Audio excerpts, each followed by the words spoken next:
Bom, pessoal, nós vamos começar agora a quarta unidade, certo? Dando continuidade ao assunto da termodinâmica, beleza? E agora a gente vai dar entrada nessa parte do assunto que é o estudo dos gases, tá? Cuidado, nós vamos estudar aquele seu coleguinha que tem problemas estomacais, não é esse tipo de gás que a gente vai trabalhar hoje não, tá certo? A gente vai trabalhar o que a gente chama de gás ideal. Nosso estudo é o estudo dos gases ideais. Por que esses gases são ideais? Primeiro, o que é um gás ideal? É um gás que em condições normais, ele está no formato de gás. Por exemplo, nesta sala aqui agora, a gente tem vários desses gases aqui circundando aqui a sala. Por exemplo, o oxigênio é um gás que em condição normal ele é um gás, ele está em formato de gás, tá certo? O gás carbônico que a gente respira, né? Que a gente expira, na verdade, a gente respira o oxigênio e libera o gás carbônico. A gente tem o nitrogênio, a gente tem vários gases que estão em formato de gás, estão no estado de gás em condições normais, né? Por exemplo, a água, existe a água em estado de gás? Existe ou não existe em estado de gás? Existe. Mas a água vai ser estudada aqui pra gente? Não, sabe por quê? Porque em condições normais, qual é o estado da água? A água em condições normais, ela está em que estado? Líquido. Então não é esse tipo de material que a gente vai estudar. Além disso, o gás ele é ideal porque em algumas condições a gente pode se considerar que ele obedece às leis mais simples. A gente vai estudar um gás que ele é mais simples de ser estudado. Se a gente fosse aprofundar aqui, a gente ia estudar uma parte da química, que é chamada de engenharia química, que estuda cada gás especialmente. A gente não vai fazer isso, a gente vai estudar os gases de modo geral, que são os gases ideais, beleza? Então esse é o nosso objeto de estudo, gás ideal. É um gás que obedece às leis e que em seu estado natural é o estado gasoso, beleza? Aí pessoal, a gente vai ter que estudar o estado em que esse gás está. Como assim o estado? Preste atenção. Se alguém chegar para você e perguntar, e aí, como é que você está? Essa pessoa está perguntando o seu estado. Se você está feliz, se você está triste, se você está alegre, se você está agitado, se você está com raiva. Você está perguntando o seu estado. Como é que a gente vai perguntar o estado para o gás? A gente vai chegar lá e perguntar, e aí gás, como é que você está? O gás vai responder para a gente? Não, não vai. Mas ele vai nos dizer, o gás ele consegue dizer para a gente como ele está, através de três coisinhas. Quais são essas três coisinhas? Temperatura, pressão e volume. Então o gás ele vai me dizer se ele está agitado, se ele está triste, se ele está feliz, se ele está cansado. Ele vai me dizer com base nessas três coisinhas aqui. Por isso que a gente vai estudar elas agora, tá certo? Pressão, temperatura e volume. As três grandezas de estado, ou seja, são as três grandezas que definem como o gás está. Vamos começar pela temperatura. Estou cansado já de falar de temperatura para vocês, né pessoal? Acho que a gente está falando em temperatura desde o início do ano. Temperatura é o que, pessoal? É a medida do grau de agitação das partículas. Então, pessoal, se o gás está com a temperatura elevada, o que é que o gás está me dizendo? Ele está como? Ele está agitado. Porque as partículas estão agitadas. Então a temperatura vai dizer para mim se o gás está ou não agitado. Tudo bem, pessoal? A agitação das partículas é justamente isso. É a temperatura. Beleza? Pessoal, muito cuidado, porque a temperatura deve ser usada em Kelvin. Vocês lembram? Celsius, Fahrenheit e Kelvin. Qual é que a gente vai usar? A gente vai usar sempre a temperatura em Kelvin. Aí é que está as pegadinhas. A questão coloca lá a temperatura em Celsius, para você usar em Celsius, porque você usa mais em Celsius no dia a dia. E aí o que vai acontecer com a questão? Você vai o quê? Errar. Porque a temperatura tem que ser em Kelvin. Como é que faz para transformar? É a coisa mais fácil do mundo. Para achar em Kelvin, você vai pegar a temperatura em Celsius e somar 273. É só isso, professor? É só. Olha o exemplo que eu coloquei para vocês ali. Ó. Um gás tem 27 graus Celsius. Qual é a temperatura desse gás em Kelvin? Como é que você faz para achar a temperatura desse gás em Kelvin?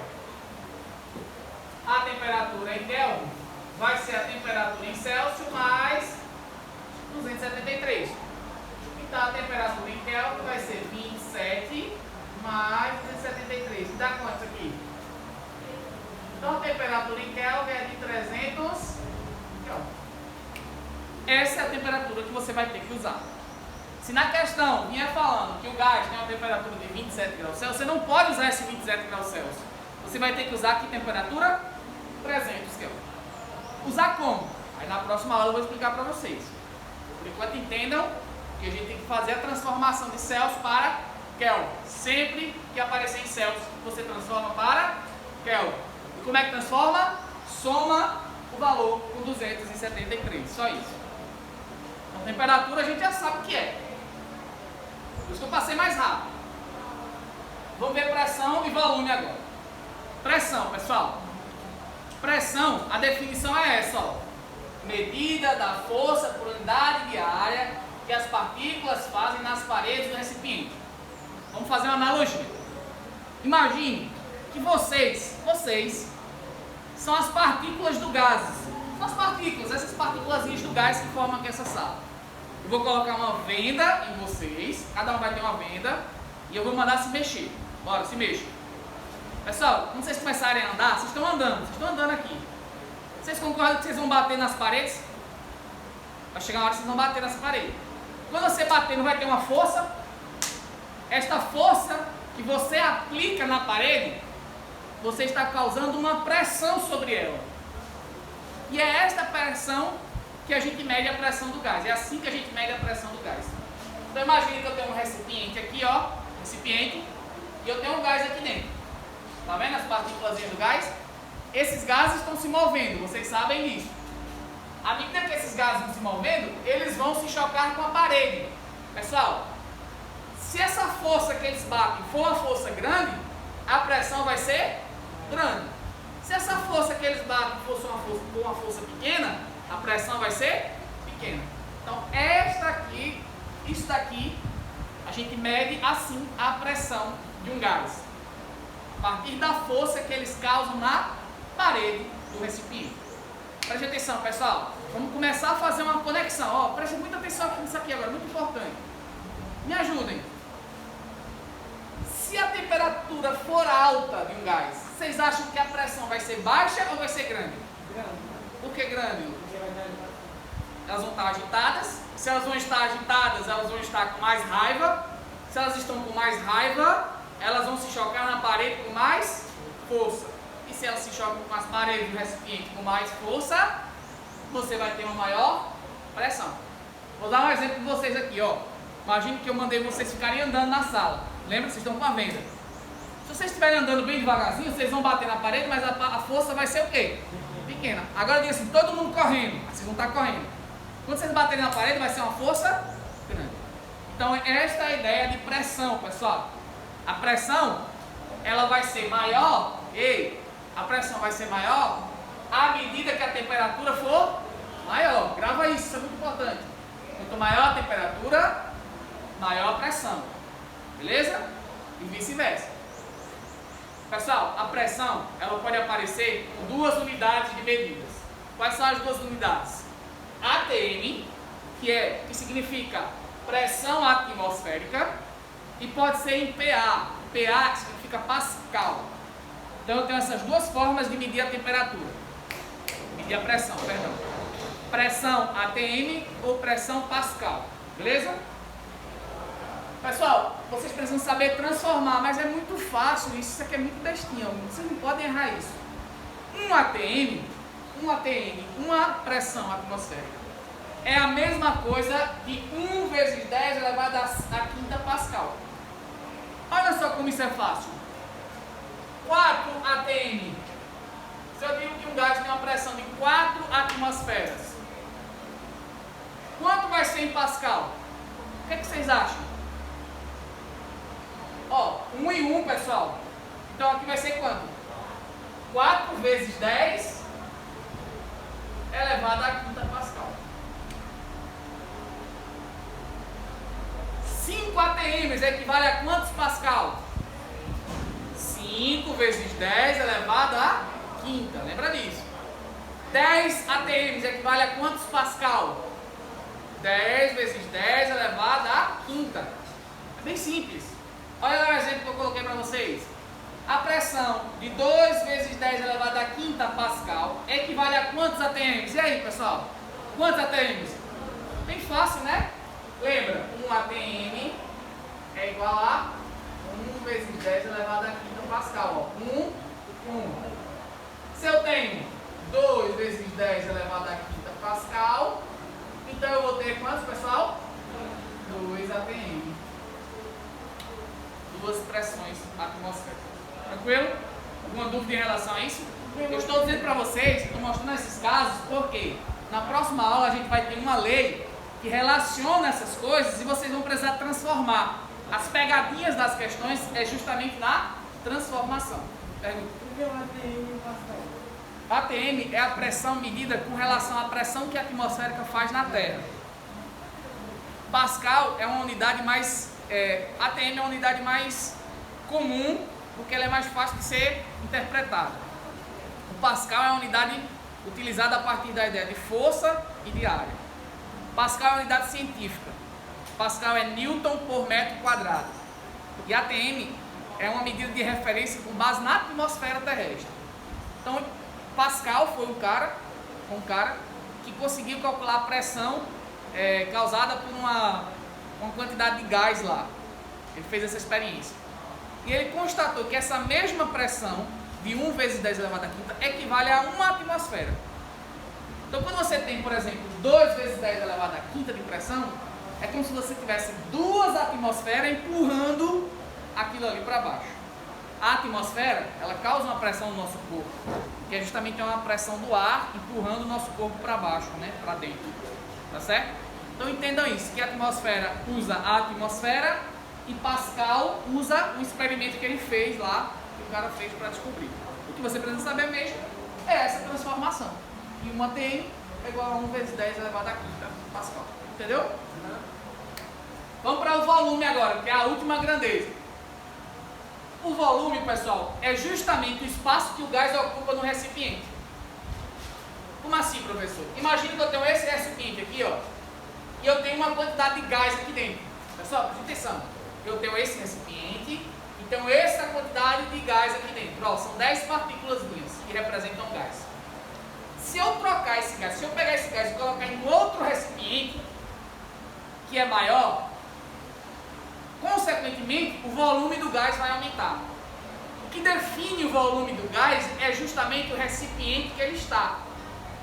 Aqui, qual era o volume do gás? Era esse, V1. Sei lá, vou botar aqui, 5 litros. Aí eu peguei esse mesmo gás e coloquei em outro recipiente. Qual vai ser o volume dele agora? Vai ser esse daqui. Vamos supor 10 litros. Então o volume é o espaço que o gás ocupa no recipiente. Se o recipiente mudar, você vai ter um novo volume. Beleza? Vocês precisam saber isso.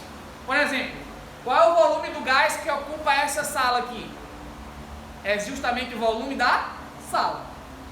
Se a gente for para pegar esse mesmo gás e colocar em outra sala, qual vai ser o volume dele? O volume da outra sala. E assim sucessivamente. Então o volume do gás é o volume do recipiente. Beleza?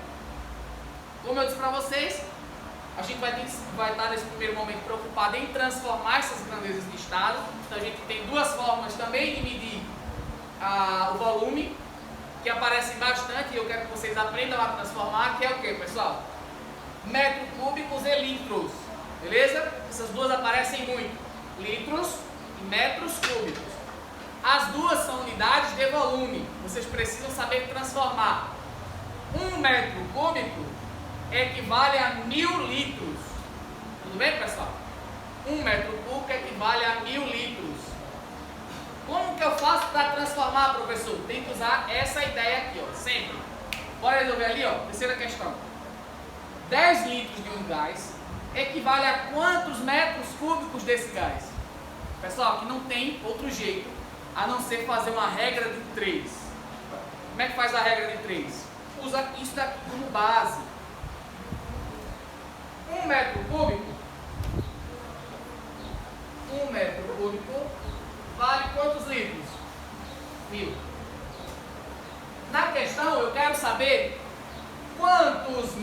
cúbicos, ou seja, X equivale a 10 litros. Vocês sabem usar essa regra de 3 aí, né? Pelo amor de Deus, não decepciona o professor de matemática aí. Como é que faz aqui essa regra de 3? Multiplica cruzando, né? 1000 vezes X, 1000 X. 10 vezes 1, 10. Agora é só resolver essa conta aí, essa equação do primeiro grau. Como é que faz, pessoal? O 1000 está multiplicando, eu passo ele para o outro lado o quê? Então vai ficar X é igual a 10 dividido por... Como é que eu faço? Cancelo um zero daqui, um zero daqui. Sobrou o quê? 1 dividido para 100. Você tem duas opções. Ou você faz a conta disso aqui, que vai ser um negócio bem chato. Ou você usa a regra da vírgula. Lembra da regra da vírgula? Quando você tem um número dividido por números que tem zero, cada zero que está ali, você passa a vírgula diminuindo o número. Lembra dessa regra, não? Se eu tenho um número multiplicado por números que tem zero, o zero faz a vírgula aumentar. Se está dividindo, o zero faz a vírgula, o número diminuir. Olha só, eu tenho 1 aqui, ó, 1. A vírgula desse 1 está exatamente aonde a vírgula dele? Aqui, não é? Ó? Para eu diminuir esse número, a vírgula tem que ir para a direita ou para a esquerda? Para a esquerda. Quantas casas ele vai para a esquerda? 2, porque tem 2 zeros. Vamos lá? Andei uma casa. Andei 2 casas. Para a vírgula vir para cá, precisa aparecer quantos zeros aí? Precisa de um zero aqui e de um zero aqui. Qual foi o número que ficou, pessoal?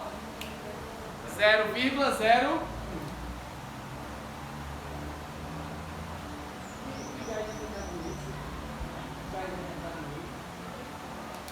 Beleza? Com dúvida? Tranquilo? Pessoal, só mais uma coisa para encerrar aqui, ó. Me ajudem. Vamos fazer uma relação entre volume e pressão? Ei, o que é que vocês acham? Se eu aumentar o volume, por exemplo, aqui eu tinha um volume, e aí eu aumentei o volume, a pressão vai aumentar ou vai diminuir? O que é que vocês acham? Pessoal, vamos lá. Aumentei o volume, ó. Estava o volume aqui e veio para cá. A pressão vai aumentar ou vai diminuir? Vamos usar o exemplo de vocês? Peguei vocês e coloquei numa salinha bem pequenininha. Vocês de olhos vendados vão ter que andar por essa salinha. Aí eu vou pegar vocês agora, tirar e botar em uma sala maior. Aonde é que você vai ter mais choques? Na pequena. Se você tem mais choques, você vai ter uma quê? Uma pressão maior. Mas se você bater mais vezes, também vai aumentar a pressão. Então se você tem uma salinha pequena, vocês vão ficar o tempo todo se chocando com a parede. Se botar numa sala maior, a quantidade de choques vai ser menor. Você bate com a parede, você vai andar, daqui dentro. Depois de muito tempo você vai bater na outra. Então, quanto maior o volume, menor é a pressão. De novo, quanto maior o volume, aumentei o volume, a pressão faz o quê? Diminui. Entenderam a ideia? Aumentei o volume, a pressão diminui. Usa a salinha para gravar isso. Salinha pequena, muitos choques, pressão grande. Salinha grande, poucos choques, pressão pequena. Beleza? Na próxima aula, eu estou falando isso porque na próxima aula a gente vai ver que existe uma lei que pega essas três coisas e une. A gente vai fazer uma união dessas três coisas. É a lei geral dos gases. Pressão, volume e temperatura. A gente vai relacionar isso agora. Beleza? Isso na próxima aula.